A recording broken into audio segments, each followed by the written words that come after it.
We're here at Wisconsin State Fair Park for two reasons today. First, it's one of my favorite places.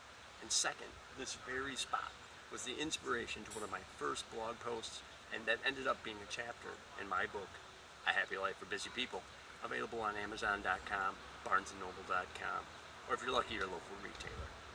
We're also here to speak about the power of gratitude. Gratitude is one of the most powerful positive forces. It is the antidote to many negative emotions. You can't be sad and grateful at the same time. You can't be angry and be grateful at the same time. So it's in our best interest to cultivate a daily feeling of gratitude. Now, of course, that's easier said than done. You might be saying, well, Neil, how can I remain grateful when I have bills coming from everywhere? When my car is leaking some fluid I'm keenly unaware of? What can I do to remember to be grateful?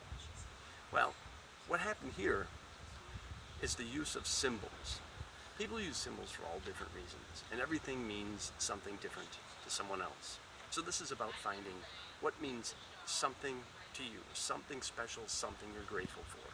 I mentioned the State Fair is one of my favorite places, and as I was walking along here months ago, I happened to come upon something simple, a rock. Now, you might look at this and say, what's so important about a rock? But to me, it's a rock from the Wisconsin State Fair, one of my favorite places.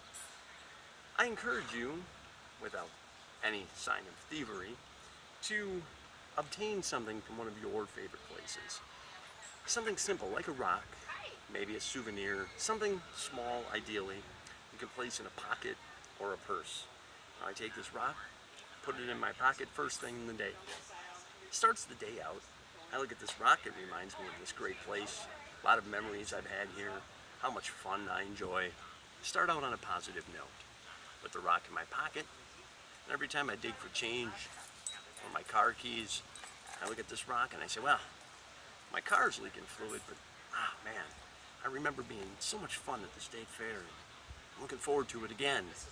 And at the end of the day, I empty my pockets before I get ready for bed. One of the last thoughts, look at this rock, and I think of all the great fun I've had here.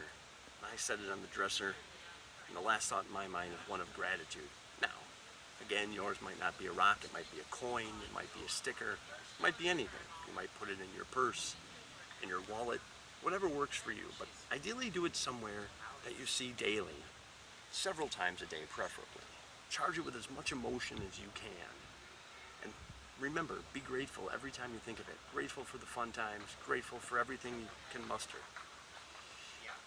Later on, in several other videos, we're going to search out other ways to cultivate a sense of gratitude. But in the meantime, find your symbol, remain grateful, and keep living the dream.